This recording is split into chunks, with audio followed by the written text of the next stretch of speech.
Sharon Rosales is about to walk into a moment that completely changes the tone of her day and throws her straight into the heart of a Newman family mystery. She heads to Newman Enterprises expecting nothing more than a simple errand, maybe a conversation with Victor, Nikki, or Nick, and certainly not the shock waiting behind Victor's office door. The building is calm, the staff is moving normally, and everything appears routine. But as Sharon moves closer to Victor's private office, she notices something that immediately feels out of place. The faint sound of movement inside a room that is supposed to be empty. Sharon pauses for a moment. It isn't fear that makes her stop, but instinct. Years of surviving Newman chaos have sharpened her senses, and she knows when something is off. She pushes the door open and freezes. Standing in the middle of Victor's office, caught in the middle of something she clearly should not be doing, is Sienna Bacall. Sienna isn't simply standing there or waiting for someone. She is going through drawers, moving files around, and rummaging through documents that belong only to Victor himself. The second Sienna sees Sharon, her entire expression collapses into panic.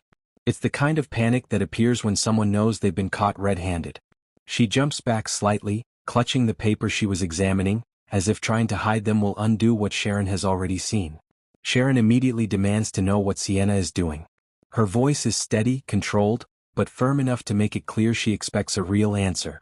Sharon has dealt with far more dangerous liars than Sienna, and she can spot a fabrication even before the first word is spoken. Sienna tries anyway. She forces a smile, stammers through a flimsy excuse about being lost or looking for someone, and pretends the search through Victor's private files was just a misunderstanding. Sharon doesn't even need to respond for Sienna to know the lie isn't working. The disbelief in Sharon's eyes says everything. The moment hangs in the air. Sharon studies Sienna carefully, trying to understand the real motive behind this intrusion.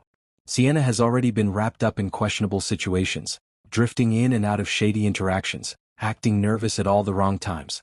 Sharon knows there is a reason she ended up in this office, and it isn't a harmless one. She starts considering the possibilities. Is Sienna being used by someone to gather information? Is she trying to sabotage someone inside the Newman Empire?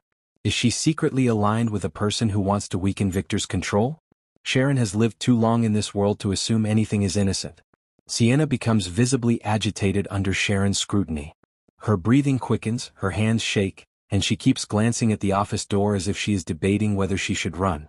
Sharon holds her ground, reminding her with one calm but powerful statement that Victor Newman does not tolerate secrets, betrayals, or trespasses into his protected space.